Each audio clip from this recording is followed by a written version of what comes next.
How can you do all that needs done in life and still pursue your desire to learn French or the guitar or grow a plant or make art? You can't put a fiddle under your pillow and wake up playing it. Though how cool would that be? But one thing we can do, no matter how chaotic and overwhelming life can be, is know that every tiny small motion in the direction of those endeavors really do matter. And not only that, they add up over time with great momentum. Join me, Fain, as I interview painters and gardeners, designers and musicians, photographers and cooks, creative livers of any kind, who have somehow, in the middle of it all, continued on their creative paths, no matter what. This is Fain House Radio, and I'm so glad you're here.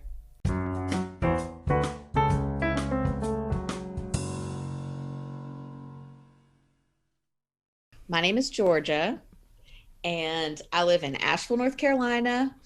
I would say the main creative endeavors of my life, I've been thinking about this a lot lately, actually, but I think of myself as a writer. That's like the oldest thing for me, the oldest creative part of my life. And the more I thought about it, the more I was like, but I think being a reader is also a creative identity that I have. I would say writer and then reader, and then I would say artist and then art. And then I'm also training to be a therapist. And I feel like that has surprised me by being a creative endeavor that kind of holds all of it. You also have a big love for nature. That's something we've bonded over. And you have some mandolin in there and some singing in there as things that you've liked. Well, totally. I did think about this part too, was I think this is something that a lot of people say, and that is a general idea in our culture that doesn't actually get implemented that much, or that people have a hard time actually practicing, including myself. But I do think that a creative endeavor, like I consider like taking a walk around my yard, totally would be a creative endeavor. And I think there's these berries at my at my house. I don't know what they are. They're like little matte colored, like they're very matte. They're not shiny, and they're like dark blue black, and they're just like a weed. And sometimes I go out in the yard and I get some, and then I put it in my house.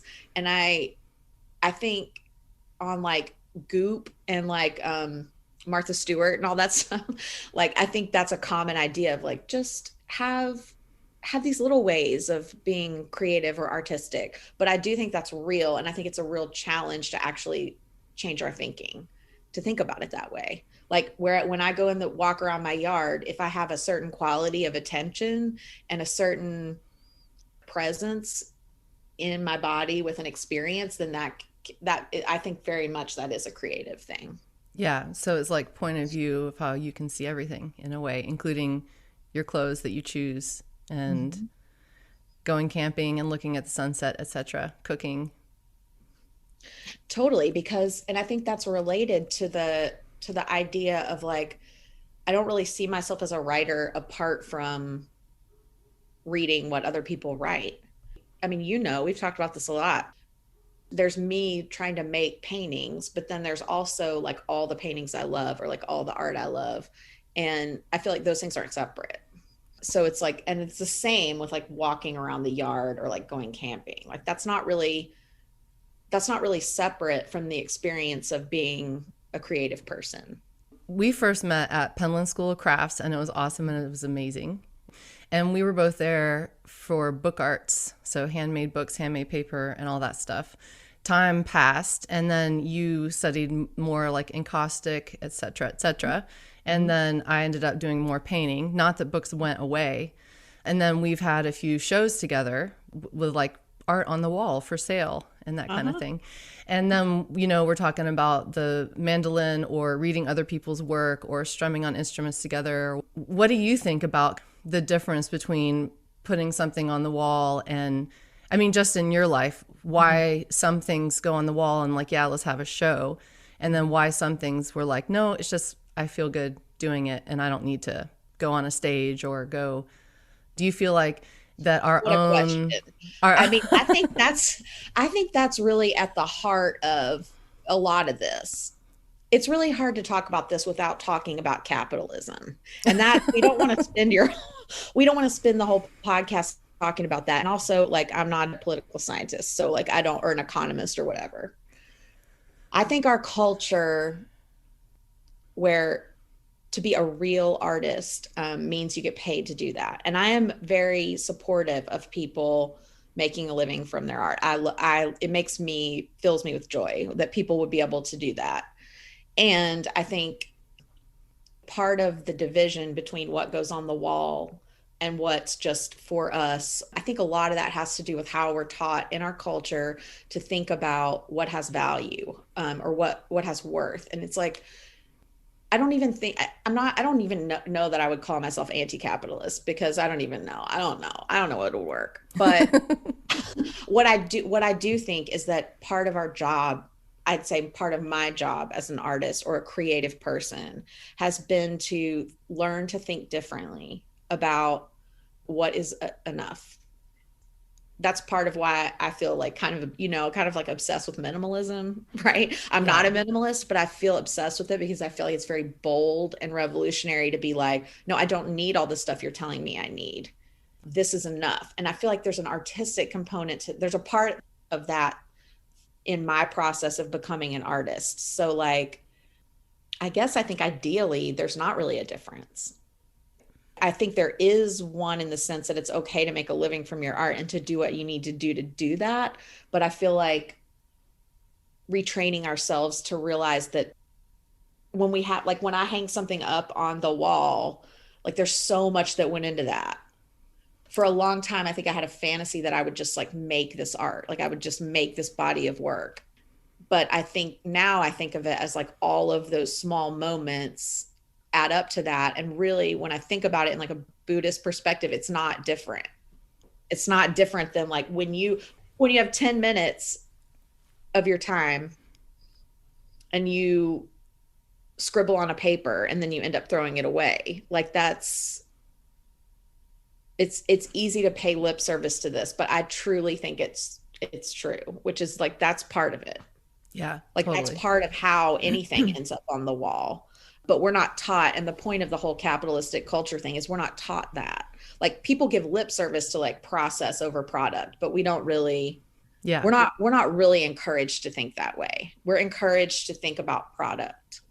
One thing we've talked a lot about in the past was the struggle of like we had other jobs to pay the bills, and then we would dream of making art all day, and then we would go home and be like and then not do it, and like something was too big about it or overwhelming or just getting started. What are your thoughts about how you felt about that then and now? I think one way to talk about this is I think we often have internal and external obstacles to getting what we want in life, right? So like I think for me, primarily my obstacles in my adult life have been internal. There was a time in my life I didn't have kids. I didn't necessarily have a partner that I was committed to. And my job was not very demanding, or it was demanding in the moment, but I could leave it there, like Yeah. restaurant life.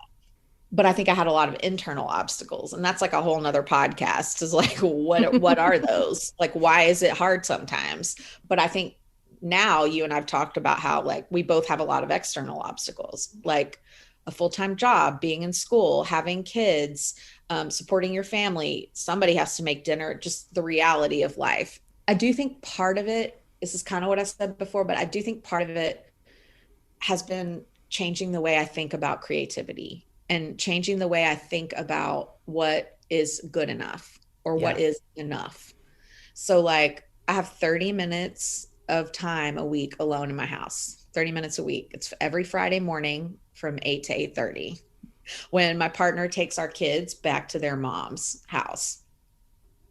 And for a while I had these like grand plans about like what I was going to do with 30 minutes. Oh, if I meditate for 10 minutes, then I'll still have 20 minutes and I can write. I'll write for 20 minutes. It just didn't work for me because it's something else it's like it felt restrictive or something. And I just rebelled against it every time. So now I hold that little time in my mind, but I don't really plan for it.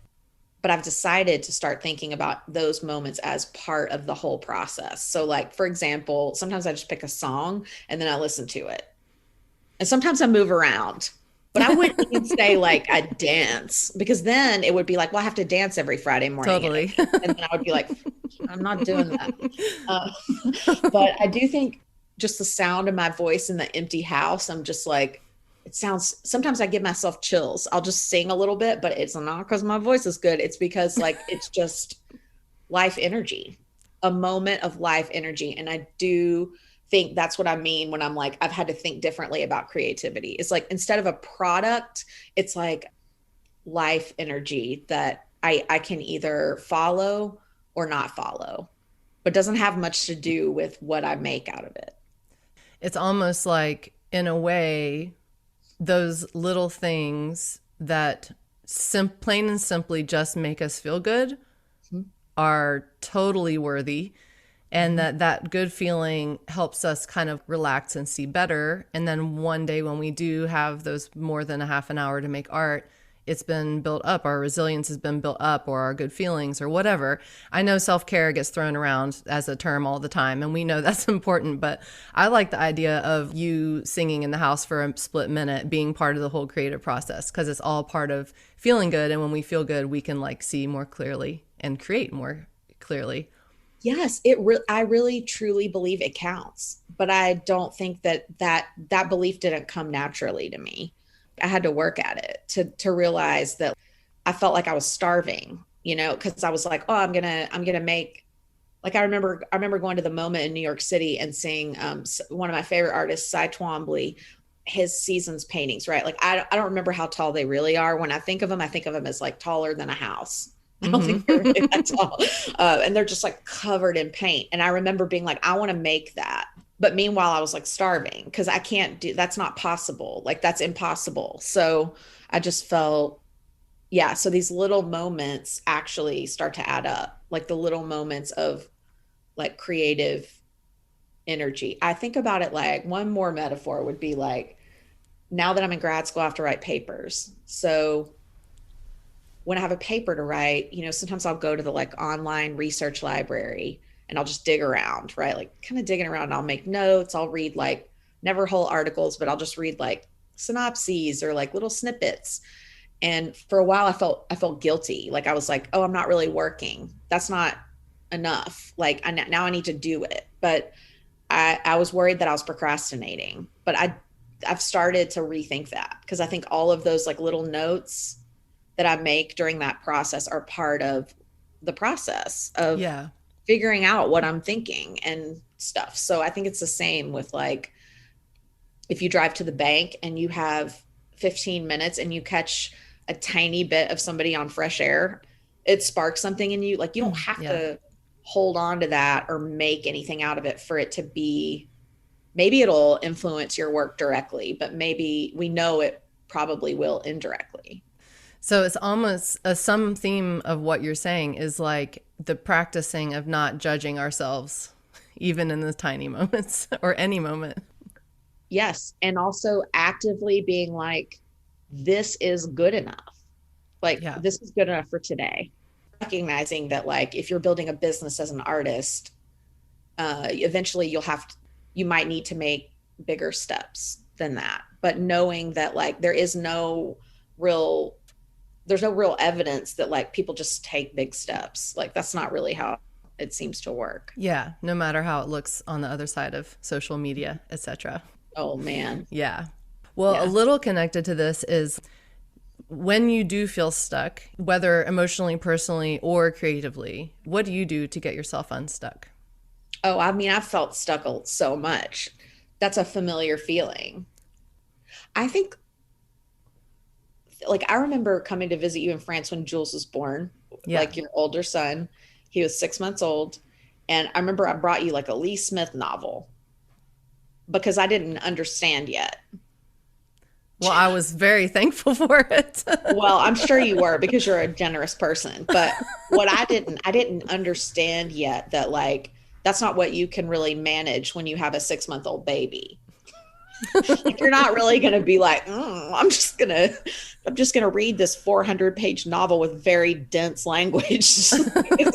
Now I know better. But I think it's like what, I like to set myself up to have a few things that come in that I know are coming in. And those kind of are nourishing. So like maybe a feeling of stuckness would be a time where for me, I might focus more on taking in other people's art instead of just it always being about producing something. So like, for example, we talked about how I have like all these little emails that I subscribe to, and they're little morsels of Yeah. nourishment. So like one of my favorites is the Paris Review daily poem. So I signed up for their newsletter. It's totally free.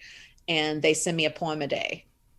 And I read it, and sometimes I cry. Sometimes I don't care about it. Sometimes it makes me boo hoo. Sometimes I take a screenshot and save it so I can Yeah. read it later because it's so good. And it's almost like little oracles, like a tarot card or something. Like you draw a card every day, but you know what? I don't even have to draw it. Somebody sends it to me in my email. Automated oracle. Yes. And like I subscribe to Pema Chodron's website. She sends like twice a week a little snippet. Here's something to think about. No matter how bad you feel, you're Yeah. fine, or whatever. And I think those work for me. I don't think they would necessarily work for everybody, but I think remembering that it counts to take in like the things that other people have created, that's part of the exchange, right? Like if you make these paintings and part of what you are up to is being aware that what you're putting out there might bring a certain experience or a certain feeling in people, right? Like you have people write to you and be like, I feel this way when I look at your painting. Like I feel something, I feel peaceful, or I feel like the mystery is beautiful, or whatever. Like those are things I would feel when I look at your paintings. Sometimes it's enough for us to be on that end. Remember, I told you I don't remember the name of the person, but the quote, I always thought I wanted to be a poet, but actually I wanted to be the poem. So good. Yeah. And that was a very tiny, short moment listening to a podcast, driving to Asheville. And it just hit me so hard. I pulled over. I remember telling you about it. And that just comes back and comes back and comes back. And that's something someone else created that just means so much to me. And I've never met this person, like I don't think they're even alive anymore. And it was like digestible and rememberable and spoke to me right in that second. And when we're making art, it doesn't mean we know we're going to speak to someone. We just have to go with our own gut and see what happens. But it is very fun, the exchange of the inspired feelings, exchanging without knowing we're exchanging. It makes me think of like, I don't want to digress too far, but in Freudian terms. Yeah. So this is one thing I think about a lot because of being in school, but I'm probably going to botch this because I'm not an expert yet. But Freud, like one of the things Freud talked about was the libido, right? So the libido, we think of it now as like sex drive, but actually it's more of like the energy of the instincts that we have to move toward life, like toward into life, and in particular toward the things that are like could be described as love related. So that includes our self-love, the people we love in our lives, love for humanity in general, but it also is like love for certain ideas, so or even certain objects, like sacred objects. So I think about that because that has sort of helped me understand what I mean by feeling stuck, or even by creativity in general, right? Like it's like a life force. So there's a lot that goes into that. It's not Yeah. just about something you make. It's like, do you know when you like feel that feeling of like an impulse coming up, right? Like you're like, if I was in my studio, I would, or like I wanna, even like the be a poem thing, like right, like you feel a feeling of lifeness and Yeah. you want to go with it. And I think there's lots of reasons that we get stuck. And again, like some of them are internal, some of them are external. Like you still got to go to work. You got to get back in your car after you pulled over, and then you got to go on to work or take the kids to the dentist or whatever. But that helps me understand how much can, like, the idea of libido or like a life force, helps me think about all the things that really are creative. Like that's the heart of creativity, is like being able to follow your impulses where they lead, I think.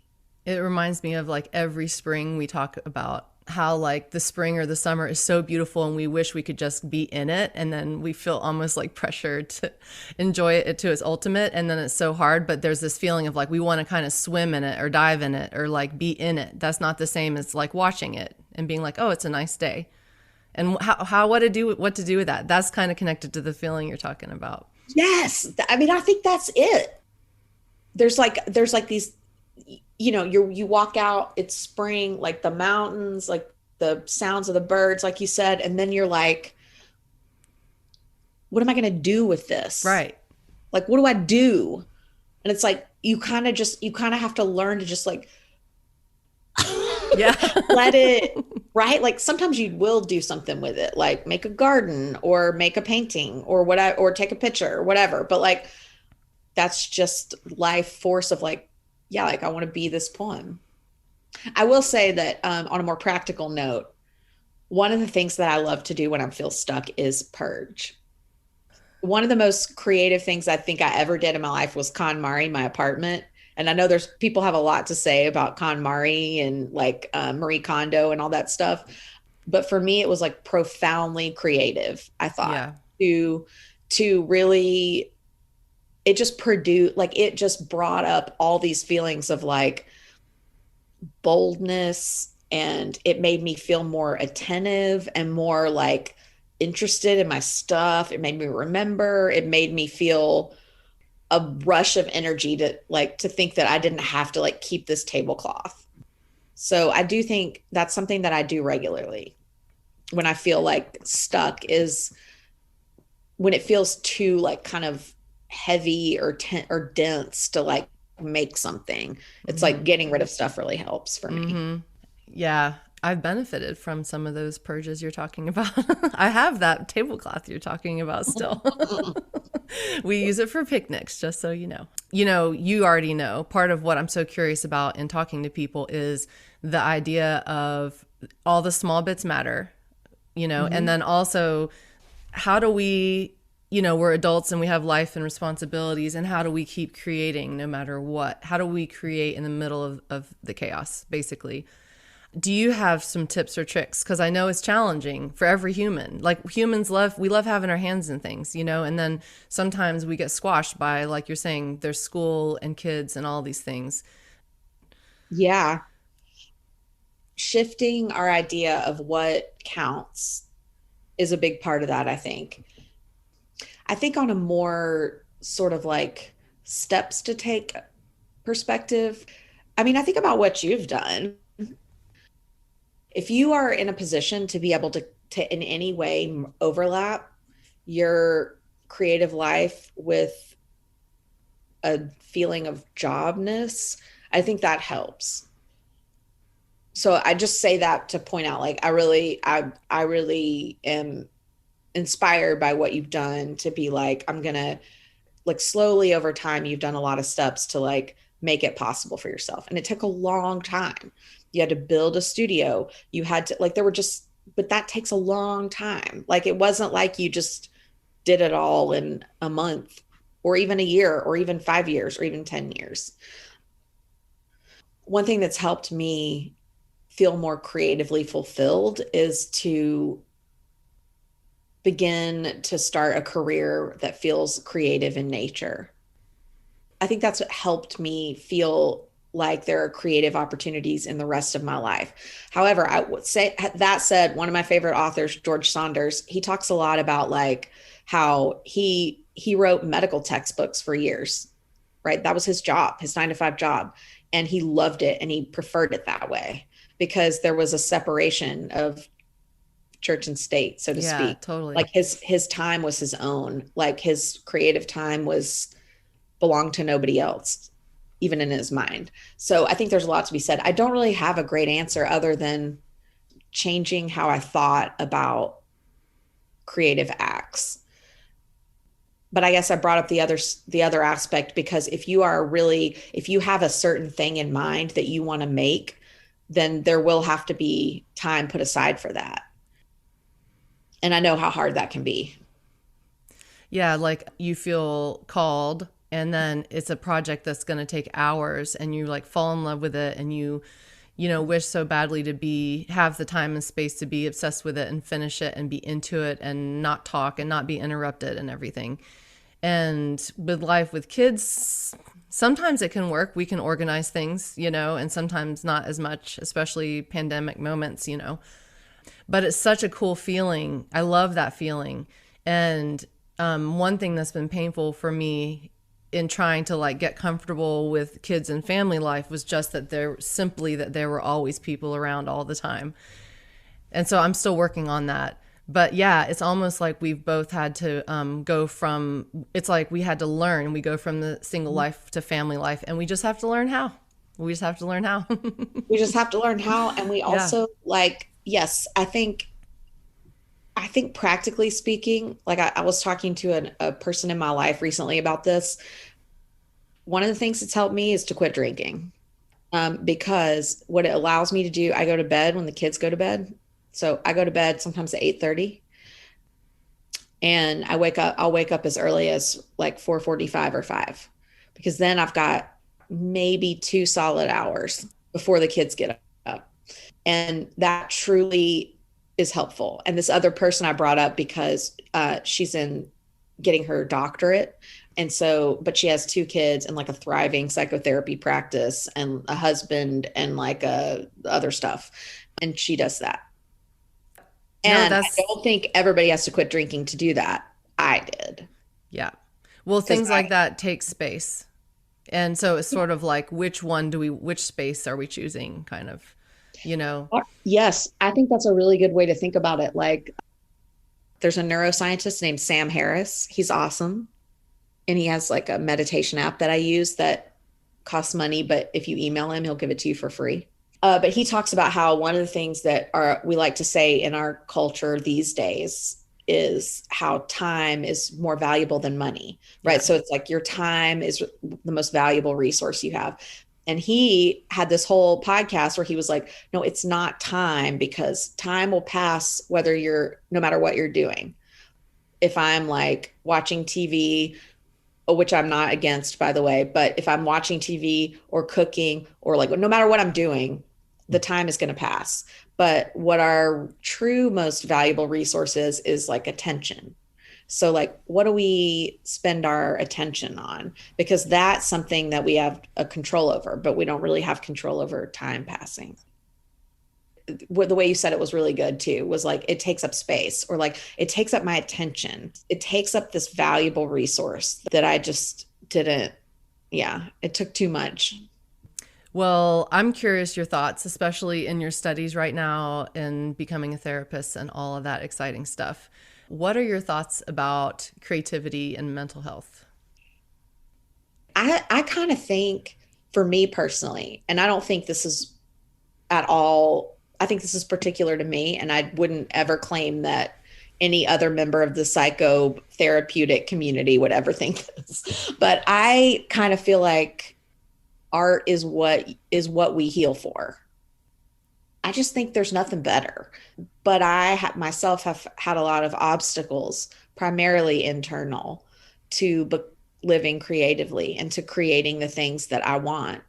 And I think that psychotherapy has been helpful for me, because I think for me, it never worked for me to be like, just do it. What's the big deal? And I think that approach is helpful for a lot of people, to just be like, don't worry about it, just do it. But like, there was something more than that for me that was like really stopping me. And I think it has to do with that, like holding back that life energy. Like I was so protected that it couldn't go out, but so I think my perspective as a therapist in training is that art is one of the things that we take the risk of like personal growth so that we can pursue. That's how I see it. Now, that's not Yeah. to say that I think that artists are healthier mentally. It doesn't work the opposite direction. But I guess what I mean is like art is one of the great reasons to be alive for me.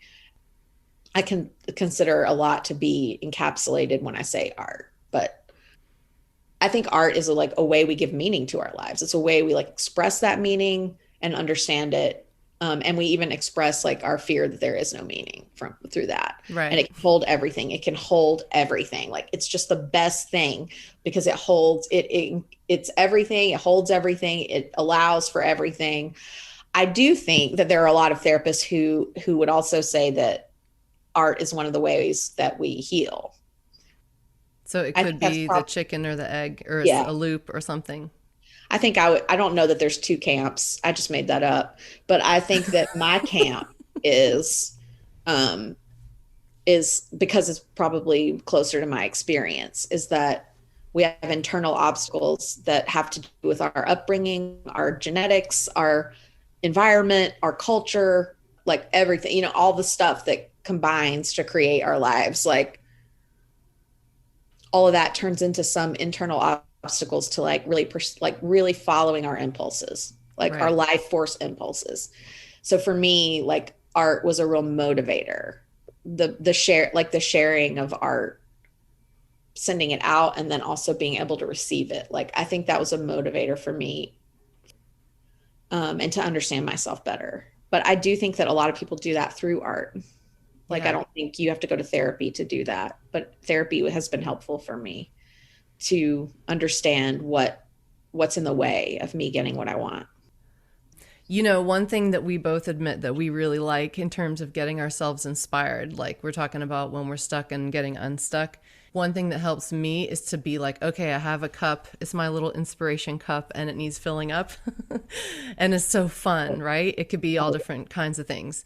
And some of it is like a great new book someone's told us about, or sort of like the pages in magazines we've talked about where it has somebody's favorite things and it's all laid out beautifully and it has their favorite pair of jeans, their favorite Oh, what wine they love, their favorite whatever, the paintbrushes they paint with, and it's all laid oh, out and those are so fun. And I'm just curious, you know, because that's another, just like you're saying, going to bed early or stopping drinking, those kind of practical things, making space, knowing what we want to focus on. And all of it just sounds simple, but it's not simple. But that's one little thing that I like to do if I feel stuck. That's one reason I love magazines and things. Not any magazine, certain ones, you the know. right magazine. Yeah, Yeah. the right ones. Is there a maker, musician, podcaster, item artist that you're loving right now that kind of fills up your inspiration cup that we should go check out? Oh, this is such a good question. I mean, it is so personal that it's always like, it's hard for me to just like be like, go here. Cause I'm like, well, maybe it won't work for you. But yes. So like podcasts that I know you and I have talked about, like On Being is one of my favorite ones. Fills me up. Yeah. And they now, if you go to the On Being website, there's now several podcasts that are done through the On Being conglomerate or whatever.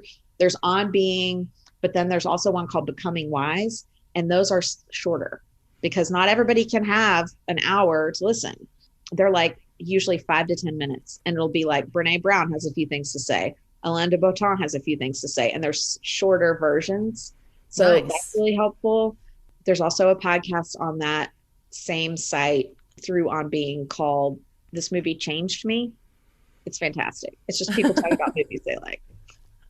Oh, That's it makes me awesome. cry. I mean, I don't even Yeah. need to watch the movie. Like Totally. it's just like hearing these people who are mostly people who are well known.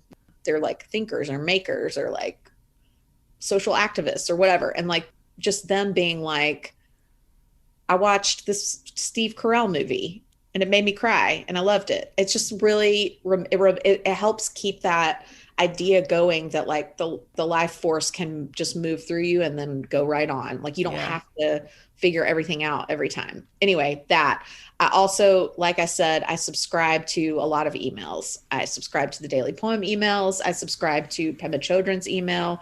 I subscribe to the Enneagram email, which reminds me every single morning not to share my feelings every time I have them with everyone. Seriously, we'll say that. It'll be like, hey there, have you ever considered not sharing every feeling that comes into your head? Try it today. See what happens. Also, there are some newsletters that go out that I like. One is Austin Kleon. He's a writer in Austin, Texas. He sends a newsletter every Friday that's just a list of 10 things he thought were worth sharing. Sometimes it's music, sometimes it's artists, sometimes it's writing, sometimes it'll just be like a picture that he's found on the internet.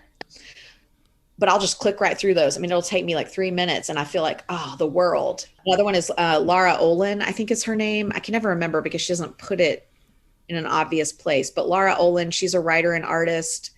She sends out a newsletter every Thursday that's basically like, here's a poem. So I do that a lot. I was telling you before we started the podcast that there's a lifestyle blogger. I don't actually know her name, but the name of her blog is called Cup of Joe, J-O. And I don't read much on it, but I will tell you she has like home tours. So it's like people submit photos of their homes and tell a story about them. Yeah. And tell stories about the objects. It's not really for you to buy the objects. It's for you to like, for people to share, like you're saying, the stories of this is my favorite like dish or whatever. Yeah. Or here's a painting I drew of my son or made of my son. And I find it so inspiring. Well, all those are like human connection inspiring things. Yeah. Yeah, totally. Yes. And I think you can't really underestimate like the just going outside also. And I would say that also, oh, this one, I brought this to show you. This is a new one I have. The Book of Delights by Ross Gay. He's an amazing poet. And he wrote this book that it took him like a year to write. He just wrote a poem a day about stuff he noticed. There's a great interview with him on Being. And also I'll try to practice like just opening this book and reading. I don't even read a whole page. I don't even read this whole thing. I'll just read like one sentence. Yeah. That's enough. And being like, no, that's enough. I don't need more. Like, here's my Mary Oliver book of essays. And I will truly just be like, just read this sentence. Don't read the whole essay. It's too much. It's too much.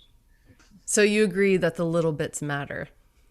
Yeah, I honestly can almost feel like there's nothing else. Like, I think that our social media culture encourages us to think that everybody takes these magnificent steps. And I think that is maybe sometimes true, but I don't think that's usually true. I think we don't see the many, many years that people have been working and also failing, and the years that people have been parenting or taking care of themselves or someone else who's sick in their family, or that we haven't seen, like the hours they spent at the doctor, that hours they spent at the mechanic. Like, it just, yeah, we see them having an art show and it's incredible. It just, I just think that I don't honestly think there's really any other way. It's our only option. It's really the only. All we got.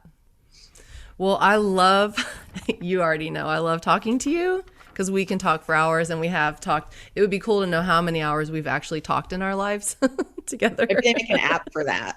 Yeah, probably to the moon and back. Right. So thank you so much for being here. It's been a total honor and pleasure. It's so wonderful to get to see your studio behind you. And I love seeing these pictures that I remember seeing 20 years ago that have continued to be an inspiration in your life. I think that's a really important to remember. Like, you've definitely modeled that for me. It's like taking these things that have meaning for us and putting them back there. You're right.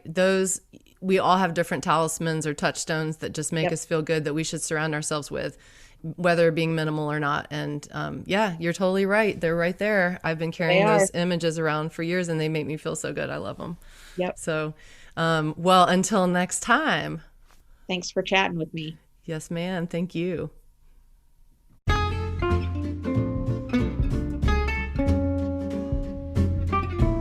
If you would like to be in touch or have someone you would love to hear interviewed, email me at afainhouse@gmail.com. I also hope that you're inspired to subscribe to this podcast.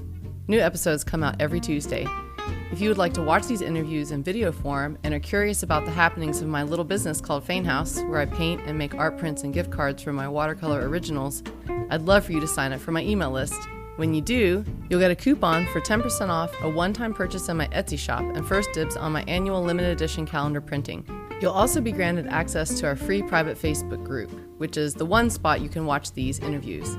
If that all sounds fun to you, go to your web browser and type bit.ly/FainHouse to sign up. That's with a capital F and a capital H in Fain House. This is not a weekly newsletter, but rather a list of folks who are interested in hearing from me time to time. I'm Annie Fain Barrelon. Thanks so much for listening, and I'll leave you with a quote for the day. Still, what I want in my life is to be willing to be dazzled, to cast aside the weight of facts, and maybe even to float a little above this difficult world. I want to believe I am looking into the white fire of a great mystery. I want to believe that the imperfections are nothing, that the light is everything. Mary Oliver, The Pawns.